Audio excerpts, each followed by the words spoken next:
Which is 2.5 second, सो ये हो जाएगा 0 सेकेंड। थर्ड मेजरमेंट में देखें, measured value 2.7 minus 2.5 is equal to 0.2 second. Third measurement में वापस से यही होगा, सो थर्ड मेजरमेंट में एरर 2.4 माइनस 2.5 फिर से नेगेटिव 0.1 सेकेंड। तो फिर ये सारे हो गए एरर, फर्स्ट मेजरमेंट में इतना, सेकंड में इतना, थर्ड में इतना, फोर्थ में इतना, ये सारे हो गए एरर्स। अब भोलू ने 4 मेजरमेंट में कुछ कुछ एरर किया। अगर हम ये जानना चाहते हैं कि ऑन एन एवरेज भोलू ने कितना एरर किया, तो फिर हम कैसे पता लगाएंगे? सिंपल है, जो एवरेज एरर होगा, मीन एरर, उसे मीन कहेंगे हम, मीन एरर। सो इसके बाद हम एरर के बाद हम मीन एरर पता कर सकते हैं। सो मीन एरर, एरर का एवरेज, ये क्या होना चाहिए? सारे एरर्स को जोड़ दें डिवाइडेड बाय जितने मेजरमेंट है, दैट मीन इसे जोड़ दे, इसे जोड़ दे, इसे जोड़ दे, इसे जोड़ दे, डिवाइडेड बाय 4, वही तो एवरेज होना चाहिए एरर का।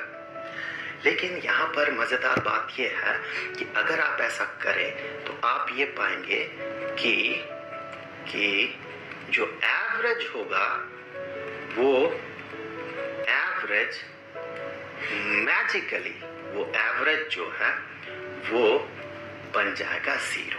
क्यों? क्योंकि ये जो टोटल है ये 0 होगा, 0 डिवाइडेड बाय 4 इज 0। तो अगर हम एवरेज एरर पता करें और ये 0 आता है तो ये हमें क्या इंडिकेट कर रहा है?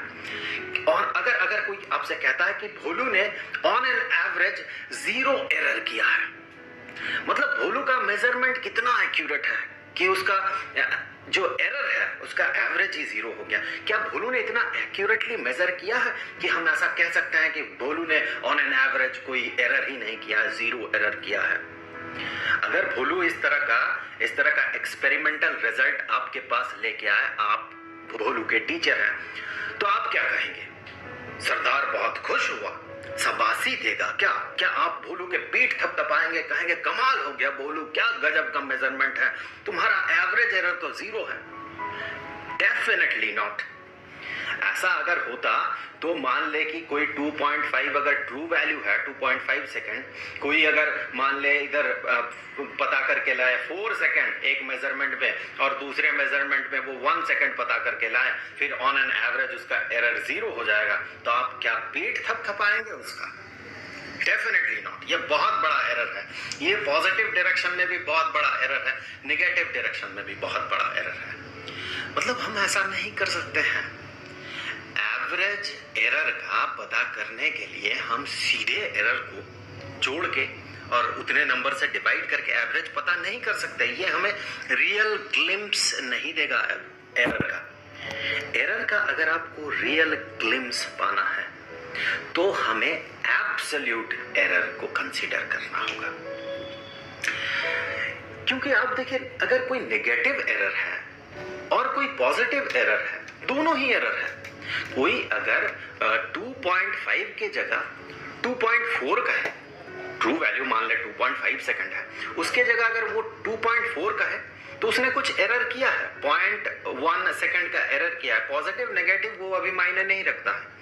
वहीं पर अगर वो 2.6 सेकंड का है तो भी उसने उतना ही एरर किया है। दोनों एरर में किसी को आप कम, किसी को ज्यादा, किसी को अच्छा, किसी को बुरा नहीं कह सकते हैं। इसीलिए एरर में ये पॉजिटिव नेगेटिव वाला कॉन्सेप्ट सही नहीं बैठता है। हमें इसीलिए इंट्रोड्यूस करना पड़ता है एब्सोल्यूट एरर को। सो absolute error, absolute error, absolute error क्या होगा? एब्सोल्यूट एरर में हमें सिर्फ पॉजिटिव वैल्यू कंसीडर करना होता है। दैट मीन साइन को हटा देना पड़ता है, नेगेटिव साइन को हटा देना पड़ता है। यहाँ पर नेगेटिव 0.1 सेकेंड को इसका जो एब्सोल्यूट वैल्यू होगा वो होगा 0.1 सेकेंड। 0 का तो 0 सेकेंड ही होगा। 0.2 सेकेंड का भी एब्सोल्यूट वैल्यू 0.2 सेकेंड होगा।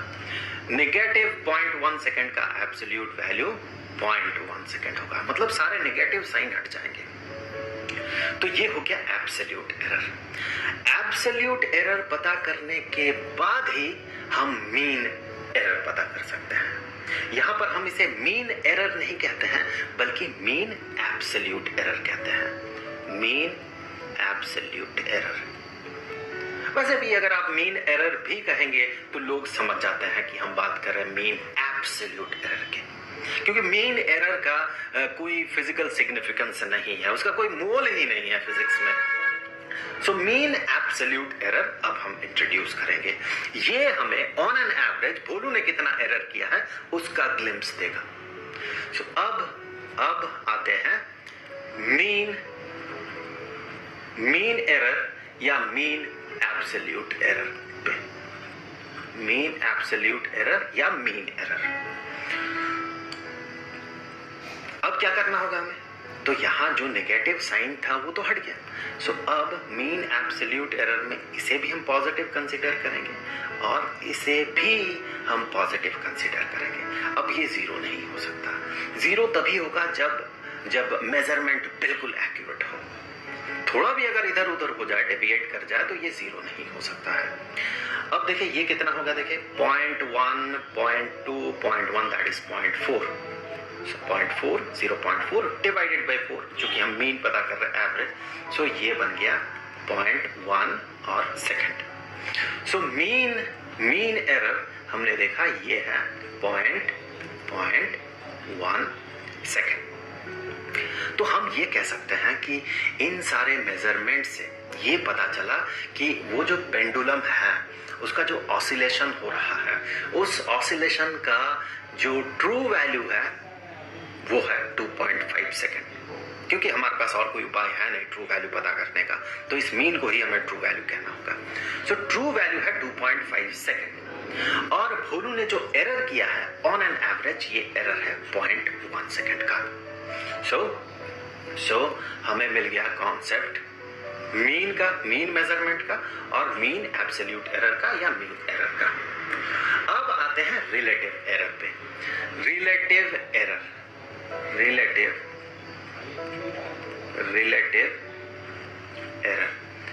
रिलेटिवली कितना एरर हुआ है, इसका मतलब होगा कि एरर कितना हुआ है on an average divided by जो मीन मेजरमेंट है वो, मतलब ट्रू वैल्यू जो है। अगर इतना ट्रू वैल्यू में इतना एरर कंडक्ट किया जाए तो रिलेटिव एरर होगा this one divided by this one. So relative error is 0.1 second divided by 2.5 second. So आप डेसिमल पॉइंट वगैरह हटा दें तो आपको ये मिलेगा 0.04 सेकेंड तो कैंसिल हो जाएगा। सो 0.04 इज रिलेटिव एरर। सो अगला जो कॉन्सेप्ट था, अगला कॉन्सेप्ट रिलेटिव एरर का है।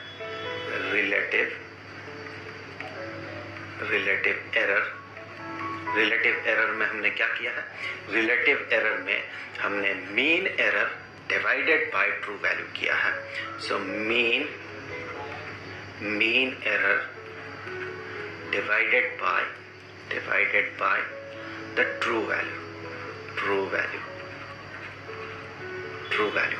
अब हम यहां से परसेंटेज एरर पता करेंगे। सो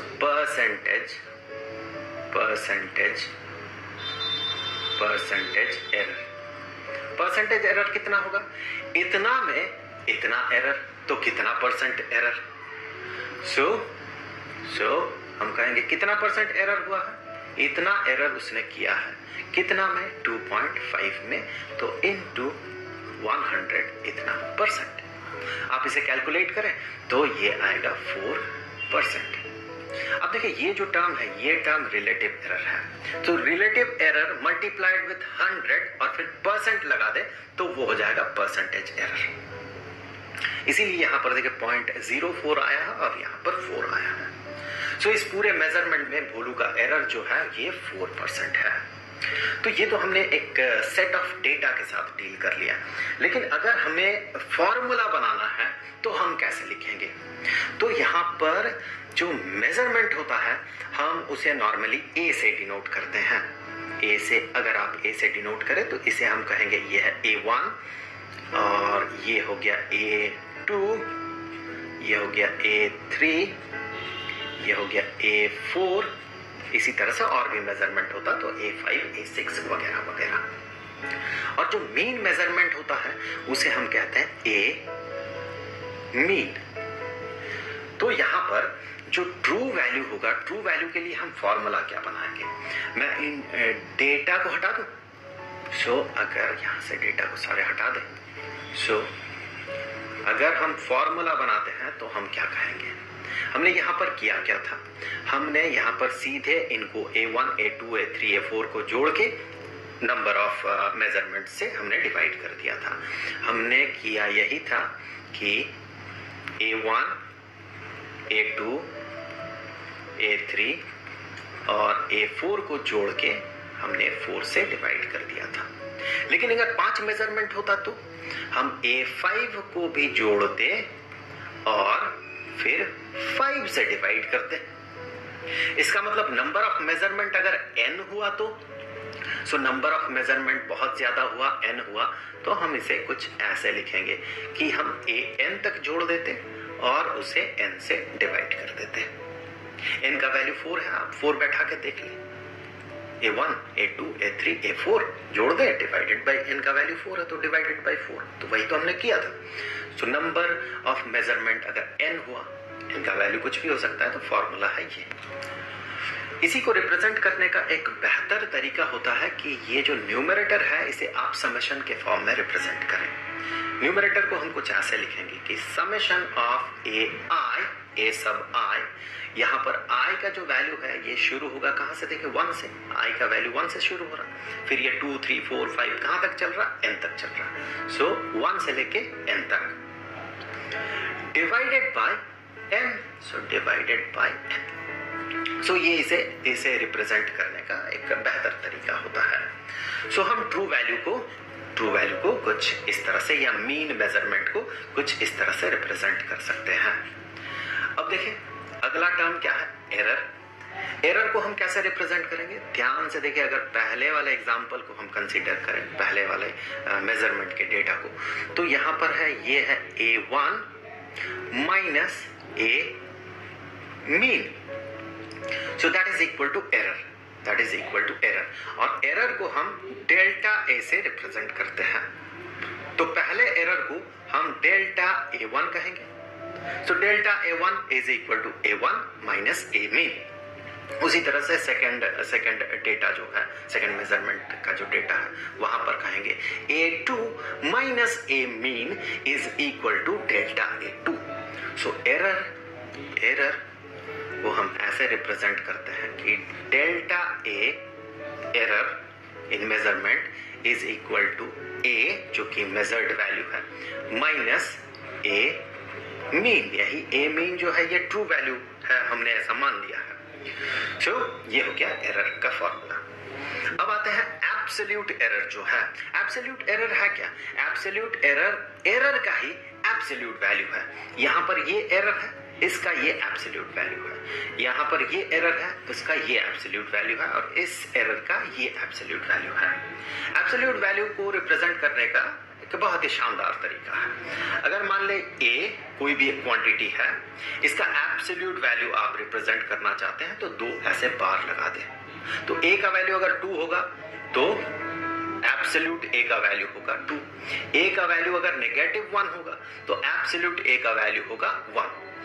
यही सिंपल तरीका है। तो सिंपली एरर को अगर हम डेल्टा A से रिप्रेजेंट करें तो फिर एब्सोल्यूट एरर को ऑब्वियसली हम कैसे रिप्रेजेंट करेंगे? हम